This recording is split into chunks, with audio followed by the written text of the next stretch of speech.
యుద్ధంలో మారిన సమీకరణాలు భారత్ పాకిస్తాన్ అమెరికా ఇరాన్. నమస్తే, వెల్కమ్ టు ఆంధ్రప్రభ. నేను విద్య.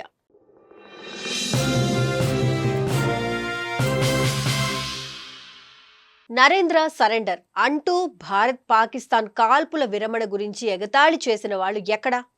వాళ్ళు అలీ ఖమోయిని సరెండర్ లేదా ట్రంప్ సరెండర్ అని అనగలరా? అనలేరు. ఎందుకంటే ఇప్పుడు ఎన్నికల విషయం కాదు, అమెరికా ఇరాన్ ఇజ్రాయెల్ మధ్య వ్యవహారం. ఖమోయినీని ఏమైనా అంటే వారు అతని మద్దతుదారు ఓటు బ్యాంక్ ఆగ్రహాన్ని ఎదుర్కోవాల్సి ఉంటుంది. నిజం చెప్పాలంటే ఇరాన్ ఖతర్లోని అమెరికా ఎయిర్ బేస్ పై బాంబులు వేసినప్పుడే అమెరికా చర్చలు శాంతి గురించి మాట్లాడడం మొదలుపెట్టింది. లేకపోతే 2 రోజుల క్రితం వరకు అమెరికా స్వయంగా ఇరాన్ పై బాంబులను కురిపించింది. అంతటి బాంబు దాడి తరువాత కూడా రేడియేషన్ ప్రభావం లేకపోవడంతో ట్రంప్ కు పరిస్థితి తీవ్రత అర్థమైంది. ఈ 12 రోజుల యుద్ధం ప్రపంచానికి ఎన్నో విషయాలు నేర్పించింది. ఇజ్రాయెల్ చిన్న దేశం అయినప్పటికీ దాని ఆయుధాలు, సాంకేతికత ఎవ్వరికీ తీసిపోవని నిరూపించింది. అదేవిధంగా ఇరాన్ను తక్కువ అంచనా వేయడం పెద్ద పొరపాటని కూడా చెప్పింది. ట్రంప్ ముక్కు ముందు నుంచే ఇరాన్ యురేనియంను తీసుకెళ్లింది. అమెరికా మాత్రం పర్వతాలపై బాంబులు పేలుస్తూ ఉండిపోయింది. భారత్ ఇప్పటికే చెప్పింది, అవకాశం వచ్చినప్పుడు శత్రువును వారి ఇంటిలోకి చొరబడి కొట్టగలమని.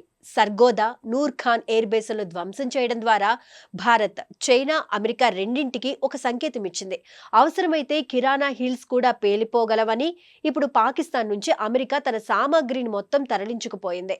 పాకిస్తాన్ కూడా తన అణు పదార్థాలను చైనాకు పంపింది. కానీ భారత్ వద్ద శత్రువుల ప్రతి కదలిక గురించి సమాచారం ఉంది. మన శాటిలైట్లు ప్రతి మూలను గమనిస్తున్నాయి. చూసారా ఇజ్రాయెల్ ఇరాన్ల పరిస్థితి ఎలా మారిందో? ఉక్రెయిన్ నగరాలు ధ్వంసమైనట్లే ఈ నగరాలు కూడా నాశనమయ్యాయి. టెల్ అవీవ్ లోని కొన్ని ప్రాంతాలు గాజాను పోలి ఉన్నాయి. ఇరాన్ తన పెద్ద జనరల్స్, శాస్త్రవేత్తలు, 20 మందికి పైగా కమాండర్లను కోల్పోయింది. అమెరికా కూడా ఇప్పుడు పరిస్థితి అంత తేలికైంది కాదని అర్థం చేసుకుంది.